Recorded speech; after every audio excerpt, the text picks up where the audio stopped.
Article 300. Robbery in an uninhabited place and by a band.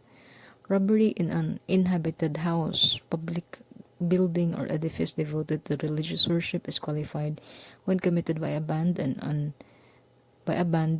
uninhabited place. The robbery mentioned in Article 299, if committed in an uninhabited place and by a band, shall be punished by the maximum period of the penalty therefore provided. The two qualifications, uninhabited place and a band, must concur. The fact that a robbery with force upon things in inhabited house or the public building or edifice devoted to religious worship was committed in an uninhabited place and a band must be alleged in the information to qualify the offense. The inhabited house, public building, or edifice devoted to religious worship must be located in an uninhabited place. The robbery mentioned in Article 299 is committed in an inhabited place, public building, or edifice devoted to religious worship. Such house, building, or edifice must be located in an uninhabited place. In the case of U.S. versus Morada, it is said that in this case, it does not appear that the house wherein the robbery was perpetrated was located in an uninhabited place. Distinction between two cases of robbery as to their being qualified.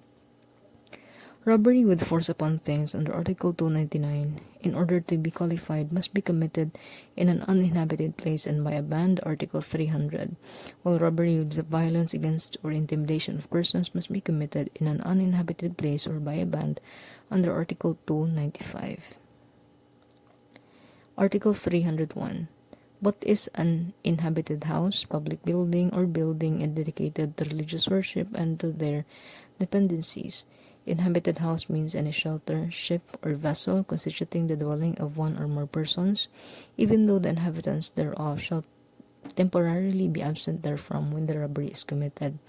An interior court, corrals, warehouses, granaries, barns, coach houses, stables, or other departments, or enclosed spaces contiguous to the building or edifice, having an interior entrance connected therewith, or which form part of the whole, shall be deemed dependencies of an inhabited house, public building, or building dedicated to religious worship. Orchards and other lands used for cultivation or production are not included in the terms of the next preceding paragraph, even if close, contiguous to the building, and having direct connection therewith. The term public building includes every building owned by the government and belonging to a private person, or belonging to a private person but used or rented by the government, although temporarily unoccupied by the same.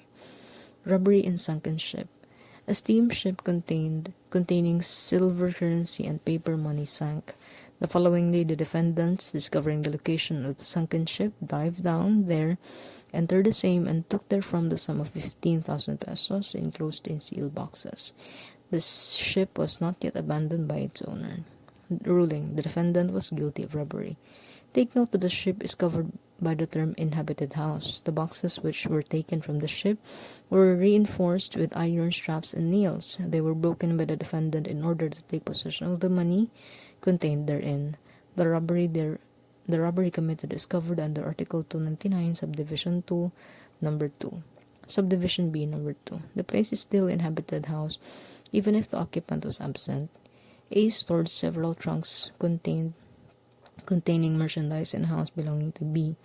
B was not living in the said house, but A used to sleep there at night as B's caretaker. A failed to sleep in the said house one night.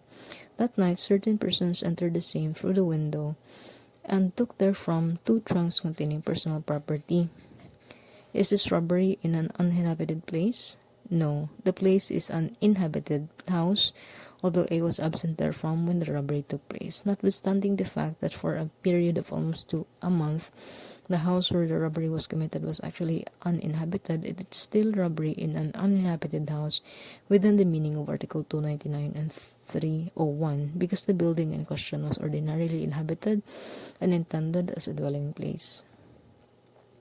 Dependencies defined. Dependencies of an inhabited house, public building, or building dedicated to religious worship are all interior courts, corrals, warehouses, granaries, or enclosed places contiguous to the building or edifice, having an interior entrance connected therewith, or which form part of the whole.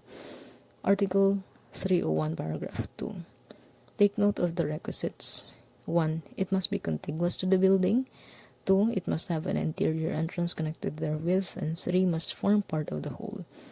From the information alleged that the robbery was committed in a garage situated in the premises of house number 1572 General Luna Street, that allegation is not equivalent to a charge that the robbery was committed in a dependency of an inhabited house, for a garage may or may not be dependency of the house. It will be a dependency of the house if the 3 requisites mentioned are present. The place where the robbery was committed was not a dependency of a public building, because the storehouse where the property taken was kept does not seem to be structured contiguous to the building. Example of a dependency. A small store located in the ground floor of the house belonging to the owner of the store is the dependency of the house, because the house and the store form one single unit, there being no partition between them, and that the inmates in going to the main stairway has to enter the store, which has a door. Orchards and lands used for cultivation, not dependencies. Orchards and other lands used for cultivation and production are not included in the term dependencies.